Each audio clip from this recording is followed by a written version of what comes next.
উত্তর বঙ্গোপসাগর ও উপকূলীয় এলাকায় গভীর সঞ্চারণশীল মেঘমালা তৈরি হওয়ায় দেশের সমুদ্র বন্দরগুলোকে ৩ নম্বর সতর্ক সংকেত দেখাতে বলেছে আবহাওয়া অফিস।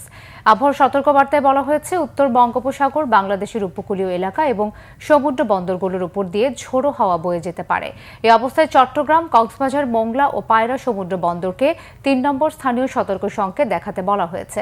এছাড়া উত্তর বঙ্গোপসাগরে অবস্থানরত মাছ ধরার সব নৌকা ও ট্রলারকে পরবর্তী নির্দেশ না দেওয়া পর্যন্ত উপকূলের কাছাকাছি সাবধানে চলাচল করতে বলা হয়েছে। এদিকে রাত ১টার মধ্যে খুলনা, বরিশাল, পটুয়াখালী, নোয়াখালী, কুমিল্লা, চট্টগ্রাম ও কক্সবাজারের উপর দিয়ে পশ্চিম অথবা উত্তর পশ্চিম দিক থেকে ঘন্টায় ৪৫ থেকে ৬০ কিলোমিটার বেগে দমকা অথবা ঝোড়ো হাওয়া সহ অস্থায়ীভাবে বৃষ্টি অথবা বজ্রসহ বৃষ্টির পূর্বাভাস দিয়েছে আবহাওয়া অফিস।